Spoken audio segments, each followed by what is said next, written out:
Welcome to Ashley On, your one-stop podcast where we talk about health and wellness, spirituality, and all things new. Stick around as we delve deep into innovations to support a better world.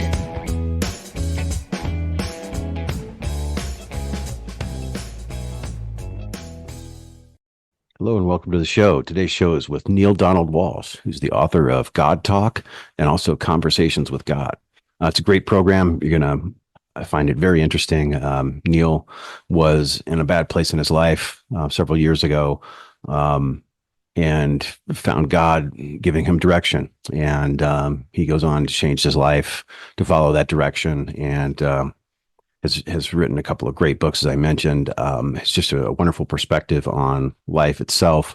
And his main message is that God says to us through him is that you've got me all wrong. And so you want to check in and see what we mean by that.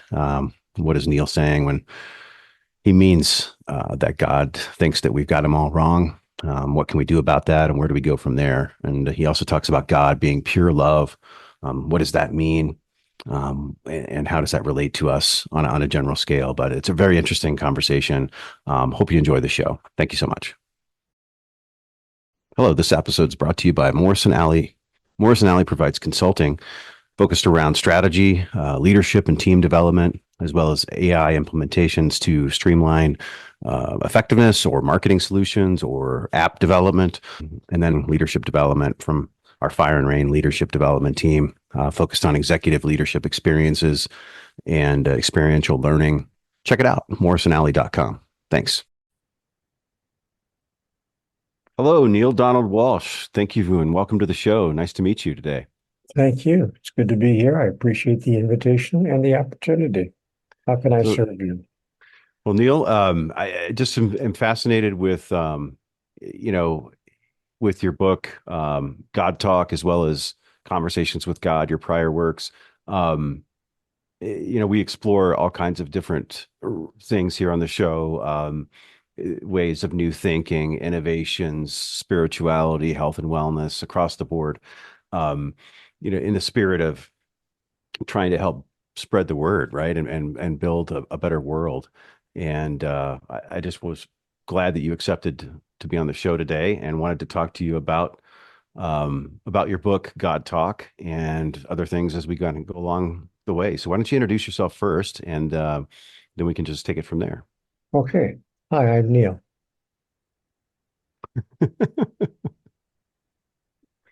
Okay.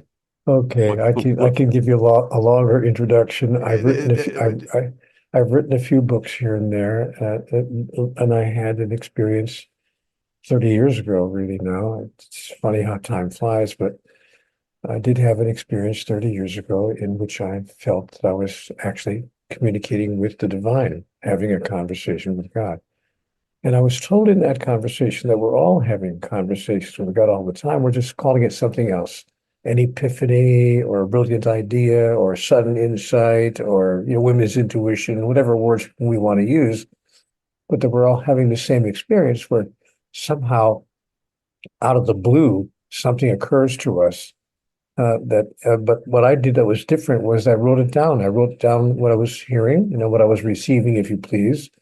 And then I found myself in my mind asking other questions, and I would get other answers. And before I knew it, actually, by golly, I was involved in an on-paper dialogue, question, answer, question, answer, question, answer. So, I never imagined that anyone else would ever see this, that anyone else would ever be privy to it. But then I was told, if you please, in the conversation, Neale, you will make of this one day a book, and it will be accessed by many people. And you know what I thought? No way in the world. There's no publishing company.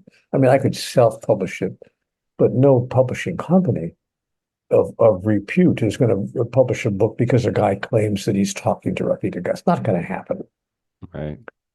Well, in fact, I sent it on a dare to a couple of publishers. I sent my handwritten notes, Xerox copies of my handwritten notes, and said, would you be interested in publishing this material?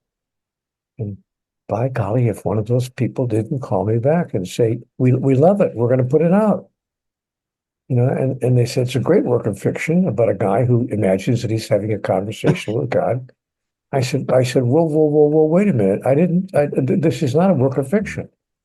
And the publisher says to me, Mr. Walsh, are you telling me you think this actually happened?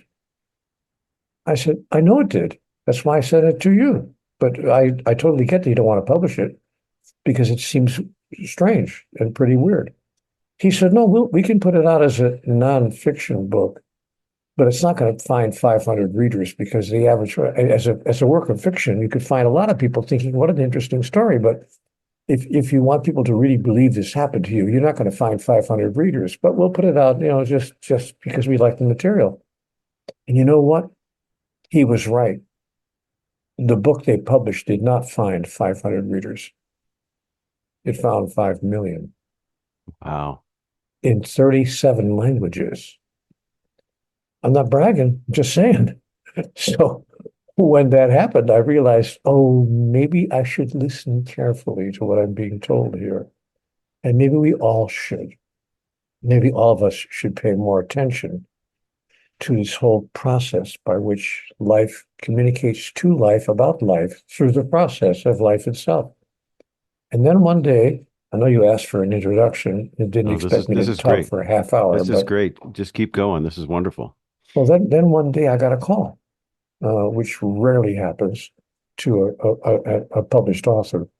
Most authors, they write a book, they have an idea, they put it into a book form, and they try to find a publisher who wants to put it out.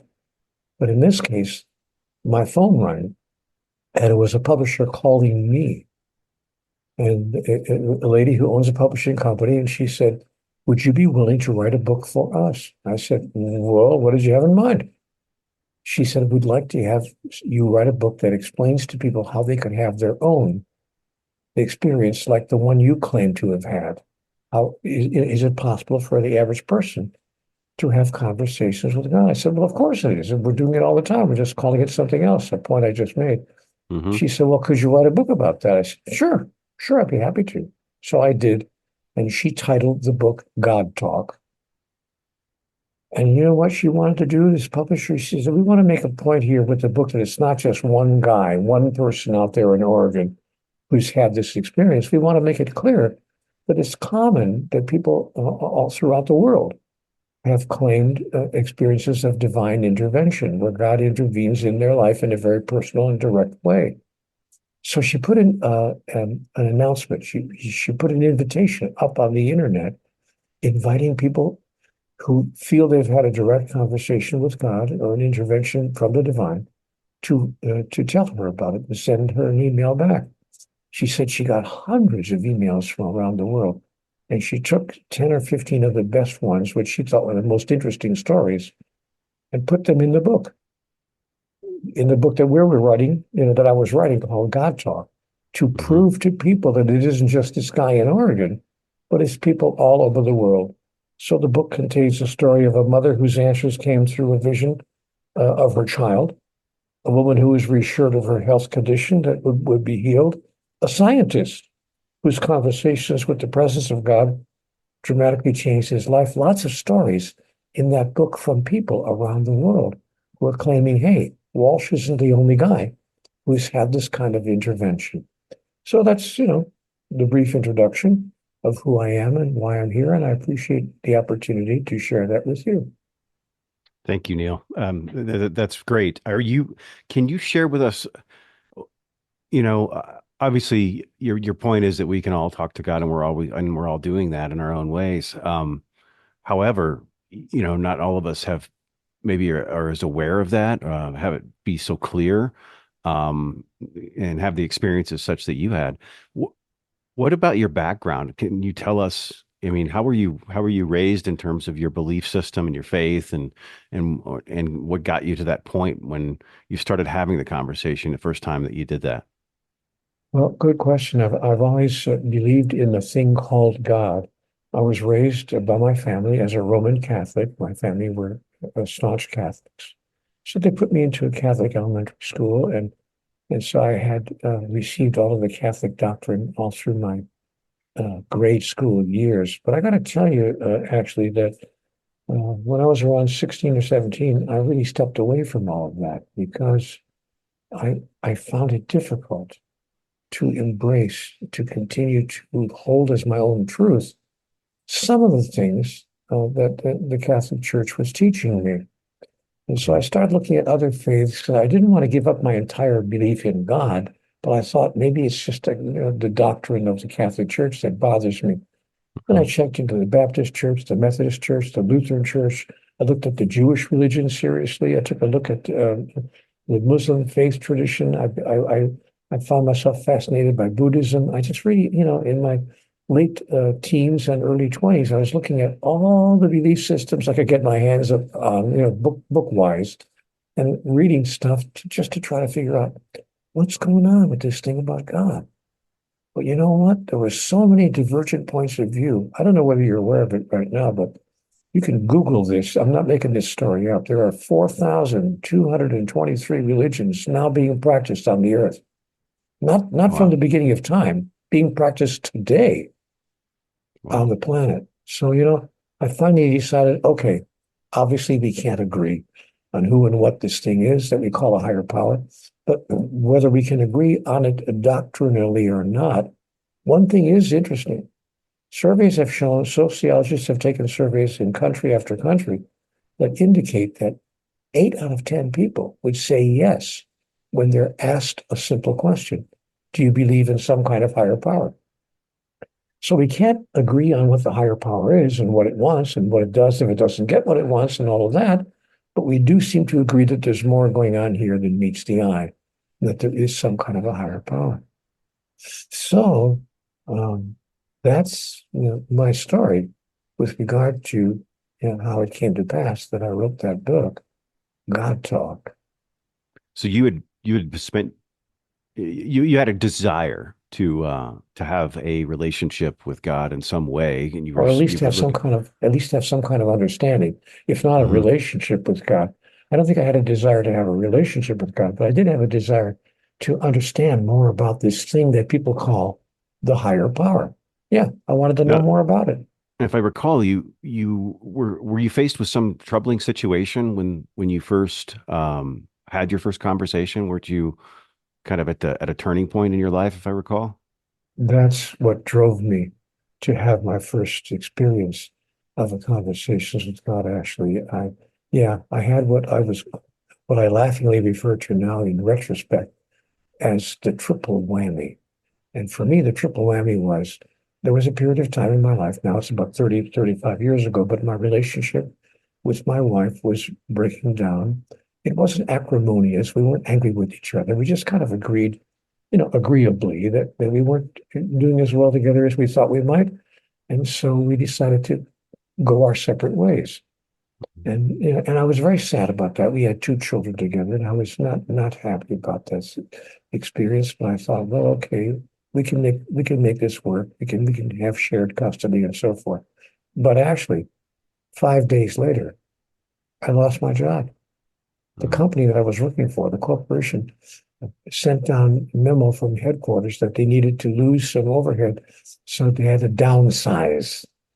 And I was the last person they hired. They said, we really love your work. We like exactly what you're doing, and you're doing it well. But sorry, seniority rules in this day and age, and you're the last person we hired, first person out. Last person in, first person out. So I lost my job for no reason other than that the company needed to downsize. Now I've lost my relationship with my wife and lost my job in the same 5-day period. But you know what? I'm a bounce backer. I thought, okay, I can handle this. I'm driving down the road heading to an interview to get another job. And I knew I would get the job because the guy that let me go gave me a terrific letter of recommendation. He said, this is one of the guys we really hated to lose, but, corporate headquarters insisted. So we let him go. But, he's really good at what he does. And I know I'm going to get this other job. It just happened there was an opening somewhere else. I never got to the appointment, actually. A guy turns in front of me. He makes a left turn, and he misjudged the distance between his car and mine. He was an elderly gentleman, about 86 or 87, and he wasn't quite paying attention, I guess. Anyway, he smashed right into me. And it wasn't what you'd call a fender bender. it was a total demolition of my car. My car was totaled, and I was nearly totaled. I wound up with a broken neck. Oh my gosh. And I didn't have just a hairline fracture in my neck. I remember the wording of the medical report. It said that I had suffered a 3/4 inch avulsion fracture of the 7th cervical vertebrae posteriorly. Actually, that's a break in your neck big enough to put a pencil through. Wow. When I woke up in the hospital, of course, they sent me right away over there. When I woke up, they anesthetized the wound. I woke up and the doctor looks at me and he says, "You should be dead." He said, "I got to tell you something. 8 people out of 10 who suffer that kind of a break in your neck die instantly because of spinal cord complications." He said, "And those who don't die, the 2% who may not die, wind up paralyzed from the neck down. You suffered neither consequence." He said, "Man, you're a miracle patient." And he looks over at me. I'm lying on the table in front of him. He says, "So what do you intend to do with the rest of your life?" Wow. I thought, he said, "Because you're a miracle. You shouldn't even be alive." So I'm like, whoa. Well, you know what? Life got worse because the little apartment that I was renting, I couldn't get a job anymore. They fitted me with what they call a Philadelphia collar. It's a plastic device that you wear around your neck. And the doctor said to me, "You are not to take this off for any reason until I tell you can.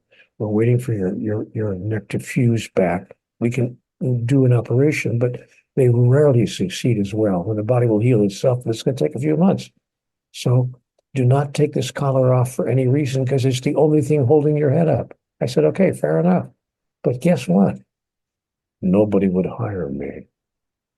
I'd go in for job interviews right and left, and they would turn me down or not say anything. I never hear again. Finally, the 7th guy that was interviewing me said, "Mr. Walsh, I got to be honest with you. We can't hire you when you're wearing a therapeutic device around your neck. One wrong move on the job, we're paying your hospital bills for the next 10 years. Yeah. We can't afford to do it. Come in here when you're totally healed. We'd hire you in a minute. You've got all the credentials, all the qualifications, and all the experience that we need." So I was out of work and couldn't find another job. After about 3 or 4 months, the guy who had the apartment that I was renting, I had a little flat above somebody's garage, said, I can't do it anymore. I can't, because I couldn't pay the rent. I ran out of my savings." He said, I gotta ask you to leave." I was evicted. So there you go. I'm living where? On the sidewalk. Nobody to take me in. And I had too much pride to ask the few people who might have given me a place. Because I thought, hey, I can do this for a couple of bad weeks or maybe a month or so. I can make this work. I was out there actually for a year, 2 weeks shy of 1 year to be exact. A year on the sidewalk, sleeping on the ground, in the rain, in the snow, in the cold, in the heat of the summer, without any income whatsoever, zero money in my pocket, going from person to person with my hand out, asking if you could please give me anything, even a few coins. I could get through the day and I could maybe get a little bit of a bite to eat before the day ends. Please, just a quarter, a couple of $half, whatever you got. And I lived that way for a year of my life. So I discovered, I see, very interesting. This is how life works. Then I did finally get a part-time job. Some guy had pity on me. He said, "Okay, well, we can use you as a weekend fill-in. So, because you got a guy who doesn't want to work 7 days a week, he's going to work Monday through Friday. We'll put you on his shift Saturday and Sunday." I said, "Fair enough. I get this weekend job 2 days a week, earning just enough money to afford a little flat, and not much else. That's it. At least I was out of the weather and it had a bathroom. I didn't have to relieve myself in the woods. And so now I'm living in this place. And I woke up one morning.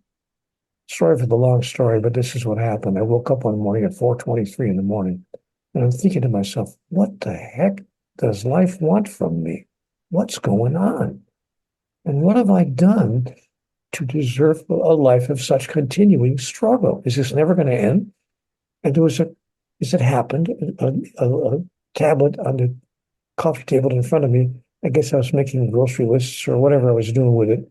And so I started writing for no apparent reason, just as a quasi-therapeutic device. It's 4:30 in the morning, so I'm writing an angry letter to God. Dear God, what does it take to make life work? What have I done to deserve a life of such continuing struggle? And I remember writing the words, tell me the rules. I'll play this silly game called life. Just tell me the rules. How does it go? How does it work? I don't understand the rules. And then after you give me the rule book, don't change them every 3 weeks. And then I heard a voice. Actually, I could have sworn there was somebody in the room with me. I turned around, there's nobody there. I thought, oh man, great. Now not only am I out of a job and trying to find a way to get through, I'm losing my mind. I'm hearing voices. But the voice said, Neale, do you really want answers to all of these questions? Or are you just venting? And I recall thinking, you imagine I'm venting a little bit. But if you've got answers, I'd sure as hell like to know what they are. And the voice answered me. I mean, my thoughts came to my mind, and the thoughts said, Neale, you are sure as hell about a lot of things, but wouldn't you rather be sure as heaven? And I'm thinking, okay, what's that supposed to mean? And then the voice said, okay, take this down. I'm going to answer your questions. And I received the answer to the questions that I had asked, which brought up other questions, which brought to me other answers, which brought up other questions and other answers. And before I knew it, I was involved in an on-paper dialogue, back and forth, question, answer, question, answer, question, answer. And I thought, well, I don't know what I'm tapping into here, but it certainly is interesting. And then, I might as well ask all the questions I ever had about life. I started asking questions about sex, about relationship, about right livelihood, about how to find a good job, about economics, about money, about health, about diet, about parenting. I asked questions about everything I ever wanted to know more about. And by gosh and by golly, if I didn't receive the most astonishing answers. So I wrote them down because I didn't want to lose track of them. And I wasn't trying to write a book. It never even occurred to me. I was having a very private, personal, sacred experience, if you please. And it never occurred to me that anyone else would ever read this stuff. But then I was told in the dialogue, as I mentioned a minute ago, you're going to make a book out of this. And I thought, we'll see about that. And that's what happened. Wow. Before I knew it, people were reading the book in 37 languages in countries around the world. And I was like, are you kidding me? Yeah. Well, you talk about in God Talk, you talk about being God talking to you all the time and how you're called to certain things, right? Well, I think that's why I'm talking to you here today, right? Is the calling. I mean, if I don't think I know that's why we're having this conversation, as I felt the calling to reach out to you, and thankfully you received that calling, and here we are, right? And God put us together in that fashion, I believe. What you mentioned earlier, eight out of 10 people in the world believe in a higher power of some sorts. What do you say to the 2 out of 10 who don't, given your experiences in your life and your search and exploration of other religions and all of that you've learned? What would you say to those other 20% of the folks who, for whatever reason, don't have a belief system like we do? I say to them, you know what? Stay true to yourself. Or as Shakespeare would have put it more eloquently, to thine own self be true, and it follows as the night the day. Thou then canst not be false to any man. So be true to yourself. I have no need. What I say to those people, and by the way, I do encounter them. Sometimes they show up at my lectures just to see, just to see what this guy's all about. Or maybe their spouse, their husband or their wife drags them over because one of them read the book and, you got to hear this guy. You got to hear this guy. So they show up in the back of the room at the lecture and they stand up and they say, oh, come on, Mr. Walsch, really, you want me to believe that you talked to God? Give me a break. And I say to them, you know what? I don't need you to believe that. I don't need you to believe anything. I don't even need you to believe there is a thing called God. Oh, and by the way, here's the good news. God doesn't need you to believe in God at all as well. God does not need you to believe in God. You're not going to get punished. You're not going to get sent to hell. You're not going to be, condemned because you say you don't believe in God. So if you don't believe in God, then don't believe in God. You know what? Do what works for you. But what has worked for me is my belief in God and in the gift that God has given me, the gift of metaphysics, the gift of free will, and the gift of the ability to use my mind as a tool with which to create my ongoing daily reality. And if you want to know more about that, then I say to the person, and if you want to know more about that, you're welcome to read my books. And if you think it's a bunch of hogwash, then toss it away. I mean, literally, throw the book out. I invite you to throw the book away. But a lot of those people, the 20% that show up in my lectures and my workshops, they actually do read the book. And you know what? A few of them write me letters or emails saying, I find this fascinating. Maybe I'm going to change my mind. Wow. What an impact. What an impact. It's been interesting. Do these conversations or sessions with God continue to this day? Oh, sure. We're all having them all the time, as I mentioned. And the answer is yes, because in the way that I've been having them, because I refuse to not use this connection in the way that I've used it. So I've continued to write books. I've written 41 books, and right now writing a book even as we're speaking. I'm writing another book, because I just can't shut up. And I want to make sure that what I'm experiencing and what I'm receiving, if you will, is shared with as many people as possible. Now, you mentioned something in God Talk about God being pure love. Can you maybe expand for our audience a little bit? What do you mean by pure love? Yeah, I'd be happy to. I wrote a book on that particular subject specifically. The book is called The God Solution.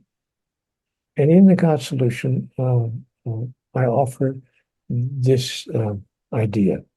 The way to solve humanity's problems, since 8 out of 10 people believe in a higher power of some kind, is to redefine what that higher power is. Because here's the challenge. I agree.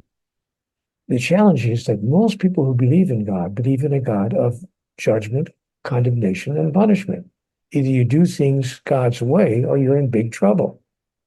So, and the rules are different for every religion, from religion to religion, but they all have their own rules. So what I was told is to invite the world to redefine God as pure love. And when I said to God, okay, what's pure love? God said, pure love is a love that needs, expects, requires, and demands nothing in return. We can't even love the person on the pillow next to us with that kind of purity, much less can we imagine a God who loves us that way. Because we've been taught about a God who's just the opposite. No, you don't understand. God needs certain things. He needs you to obey the 10 Commandments. He needs you to go to Mass every Sunday. He needs you to go to confession. He needs you to do this. He needs you to do that. He needs you not to do this, not to do that, not to do this, not to do that. He's got lots of rules, and boy, you better obey those rules or you're going to be in big trouble. So we've been taught about a different kind of God, not a God of pure love, but a God of conditional love. I love you if. And what God said to me in the book, The God Solution, is, I don't love you if. I love you because. I love you because you are my child, my creation, a part of me. There's no separation between us. And so I love you completely, even as you would love a child of your own. And so pure love is your opportunity to experience me and yourself in a way that you've never experienced either one of us before. And so by the way, incidentally, the book, The God Solution, is available to anybody who wants it I will. I'll be if somebody sends me an email saying, "Could I have a copy of that?" I can't send a hard copy out. Obviously, I don't have thousands of them in my garage, but I do have it on my computer, and I can send people the author's manuscript in a digital file, and I'll send it to anybody who writes me and asks for it, no charge, totally free. You want the author's manuscript? I'll send it back to you by return email. The book is called The God Solution. Awesome. In my email, if you want to email me, for listeners who are interested in that, I'll get that to Neale, is dash.grace@gmail, dash.grace@gmail. Thank you, Neale. That would be fantastic to share with our listeners. What you were talking about there really resonates with me in terms of the vengeful, angry God that we were taught about, and that still people are talking, being taught about. As a young child, I would never forget. I mean, it just, one of my earliest memories is just not understanding, why are we here at this church every Sunday and we have to have a fear of God? And the whole thing just never made sense to me, because it's like, what kind of God would you have to fear? And I really think that that's such a disservice to humanity. Because it just never made any sense. I don't know. I don't want to get into the hypotheses as to why that's in the Bible. The Bible is full of all kinds of stuff like that, that really turns off and is a disservice to humanity, as I said. But a lot of people believe every single thing in the Bible is, and not just the Bible, the Quran, the Bhagavad Gita, the Upanishads, the Hebrew section of the Old Testament.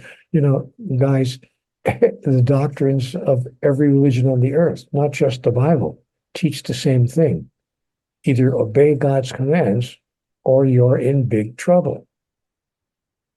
Some religions even tell you what you can wear and what you cannot wear, and what you better not wear, and what you should wear. And if you're a female, you must have your entire face covered at all times when you're in public. And by the way, speaking of being in public, you may not leave your house alone unless you're in the company of an adult male relative. Otherwise, you cannot leave the house. And this is the rule. This is not simply a cultural idea. This is the spiritual idea. So pure love really changes things drastically. To put it mildly. One of the other things that I wanted to mention to you is just something that I've also found the more that I've explored and learned about the reality that we are all one with God. I found that in conversations with some folks, even with close friends who I've known for a long time, that can be a very controversial concept. And I believe that it's, in my experience, it brings up a level of accountability within, in the conversation. If we are truly God and we are all have God within us, then we all should be a lot more accountable to what we do and to each other, right? And that turns off a lot of people I've seen. Have you seen that in your experiences, or can you expand on that, on my experience there a little bit for our audience? Well, of course. And when I brought up these very same thoughts in my interaction with the divine, when I said in my conversation with God, much of what you just said here, God said to me, Neale, I'm not saying that you are God in the sense of being the totality of God. I'm simply saying that you are a part of God. I said, help me understand more clearly. God said, okay, look. Have you ever been on an ocean liner? I said, sure, I have. And God said, okay. Have you ever seen a wave on the ocean? I said, sure, I've seen a wave. God said, is the wave something other than the ocean? Or is it merely an arising in individual form of the ocean, in powerful expression, beautiful in its expression, but never disconnected from the ocean? It's simply an individual expression of the ocean. And when that individual expression is complete, the wave simply recedes back into the ocean whence it came. Mm-hmm. Can you visualize that? And I said, wow, Nobody ever put it to me quite like that. God said, well, you are a wave on the ocean of God. So Neale, go out there and make waves. And so Wonderful. that's the analogy that I've been given. And that's what I understand is meant by the statement that we are all one, that we are all a part of that which we call God. And we are individual expressions of the divine. And that we are not only one with God, but one with each other. And once we embrace, if we ever do embrace, the notion that we are one with each other, that we're not separate from each other, we're all part of the same essential essence. If humanity could ever embrace such a notion that we are all one, the world would change virtually overnight. Mhm. We couldn't do in Ukraine what we're doing, having an argument over a borderline and killing thousands of people because we can't agree on where the border between two countries should be. What's going on in the Gaza Strip would not be happening. We've had armed conflict on this planet for all but 5% of recorded history because we can't find a way to stop killing each other when we disagree with each other. I mean, come on, folks. Did you have a conversation with God about that? Of course, Why do we continue to do that? because of fear. We think that the only way to get our way or to solve our differences, if you please, is to use force. So we've been using force, all kinds of forms of force, not just military force, economic force, social force, spiritual force. We've been trying to force people one way or another to do what we think they should be doing. And we do it because we are afraid of what will happen if we don't get our way. So fear is the motivating factor. I can't get my way unless you come my way and do things my way. If Why you do does things God my way, no problem. why does God allow some of us to rule over others with fear? Why is that Be, part of be, the experience that we need to be, have? because God wants to get God, because God has given us the greatest gift of all, the same gift He would give our own children, free will. If God wanted us to be nothing more than minions in a kingdom where, you bow down and do whatever God says and everything's fine, and if you don't, then you're in trouble. If God wanted us to be minions in the kingdom, He would never have given us free will. Yeah. But what God wanted us all to experience was the ability to create our own reality so that we could also experience what it's like to be the creator, because God wanted us, every part of God's self. God wanted all parts of itself to experience the totality of itself in terms of its definition as the creator of its reality. So in order for us as God's children, if you please, to use a metaphor, in order for us as God's creations to experience ourselves as divine, we would have to be given free will to create individually and collectively our own reality. And that's precisely what we've been doing on this planet. Hopefully, we will continue to evolve sufficiently if we don't self-annihilate before it's too late. Hopefully, we can evolve sufficiently to agree that we're acting insanely and we can create a different reality on this planet. Isn't that what We ascension is all about, right? Those who say the vibration of the earth is changing and collectively we are ascending to higher levels. Is that what you're talking about as well? Well, yes, sometimes people think of ascension in a different way. They think of leaving the body, as Christ ascended into heaven. Mhm. But if we're using ascension as to mean the same thing as elevation, the Right, elevation and the expansion and the growth of our consciousness, right. conscious expansion, yes, then I would say yes, that's my understanding. One of the things that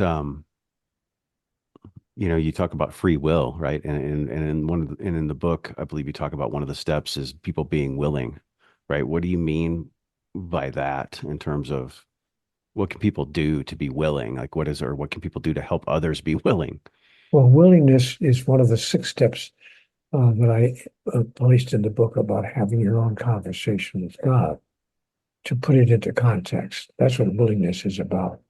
And when I discuss what do I mean by willingness to have our own conversation with God, we have to be willing to buck the system. We have to be willing to say, I know that the cultural story out there of humanity and the religious story and the social story and the economic story and the philosophical story, I understand that the entire story tells us, guys, you can't have your own conversation with God. Come on.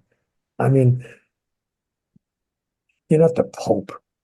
Maybe God talks to the Pope, fair enough, or the Archbishop of Canterbury, or the chief ulama, or the head rabbi, or somebody with some kind of credentials.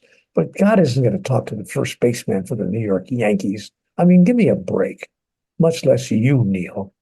Who do you think you are anyway? So in order for us to accept the fact that God would talk to all of us, we have to be willing to buck the system and to stand up in the face of, you know what religions tell us? Many religions tell us if we claim that we are hearing directly from the divine, that God is speaking to us and through us, we're committing blasphemy. Mm-hmm. We're committing heresy.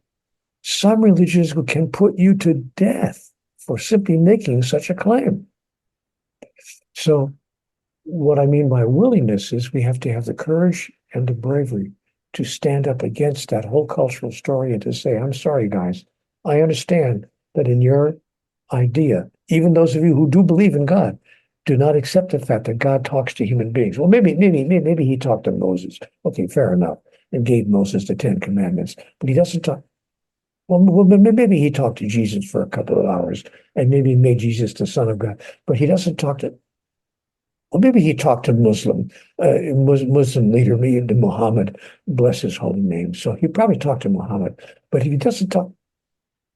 Well, maybe he talked to Buddha for a minute, but he did.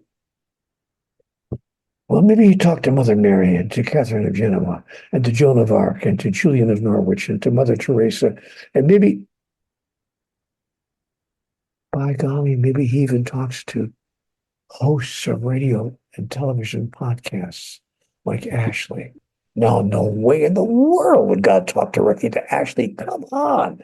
Would God stoop that low? Which is one of the 6 steps in having our own conversation with God. Step number 2, worthiness. To accept the fact that all of us are worthy, not just Moses, not just Buddha, not just Mother Mary or Joan of Arc, but that all of us are worthy to receive and are receiving communications from the divine. As I said a moment ago, we're simply calling it something else because we don't want to get into trouble with God. So we call it an epiphany, a sudden insight. But God speaks to us in 1,000 different ways across 1,000,000 moments in a lifetime. The chance utterance of a friend we just happened to meet on the street by coincidence. The words on the billboard as we turn the corner around and we see 12 words, giant words on a billboard that just happen to direct their attention to precisely the question we've been looking at in our mind for the past 3 weeks. The overheard conversation in a coffee shop as we listen to 2 other people at the next table arguing about some philosophical point that we've been exploring and looking deeply at for the past 5 years. And here they are talking about it. So God talks to us in 1,000,000 different ways. The lyrics of the next song you hear on the radio. How many times have you been driving down the road, have the radio on, and suddenly realize, wait a minute, the lyrics of that song are talking right to me right now. It's what I'm going through right now. So God is talking to us in 1,000 different ways across 1,000,000 moments. And it's as simple as that. None of us are more special than the other one. So we now get to pay attention. Pay attention to what you're hearing. Don't deny it. Don't claim it's not happening. Just listen. Be awake. Stay awake. Wakefulness is the 4th step that I talk about in the book. Stay awake. and watch these messages come to you. Many, many ideas that will hit you in the middle of the night. You wake up, go, of course I've got to do that. Or of course I got to avoid doing this. A feeling you get about certain decisions you have to make. Where does that feeling come from? So we're all having conversations with God all the time, not just the Pope. It's wonderful. I think it's important for us all to, like you said, to be awake, to think about it like that, right? You have to be able to be present and aware and pause before reacting in any situation in order to see God in a lot of ways in those situations. If we don't slow down, we might miss it. And how can I pause to ask myself, how can I express pure love in this moment right now? Especially when I'm confronted by a person with whom I dramatically disagree. Mm-hmm. How can I disagree agreeably? Is there any way? I mean, do differences have to create divisions?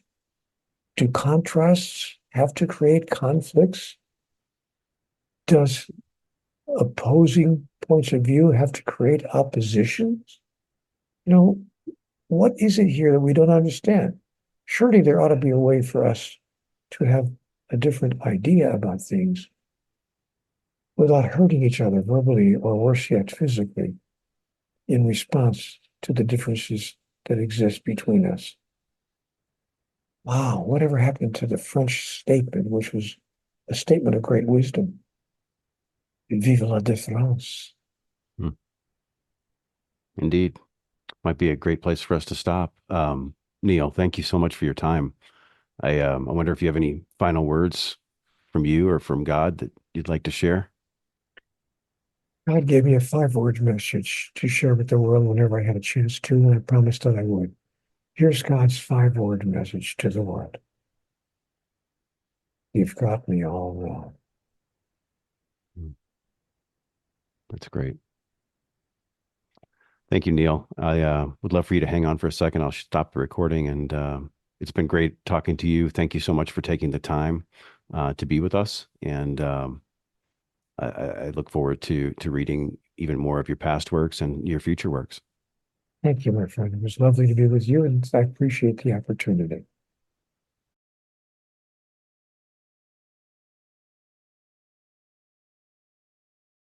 Hello, this episode is brought to you by Morrison Alley.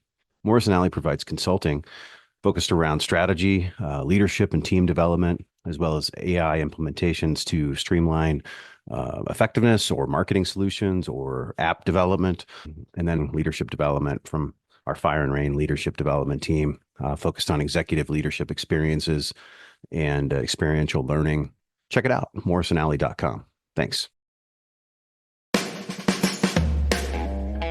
Thanks for listening to Ashley on Nothing But the Truth for a Better You and Me.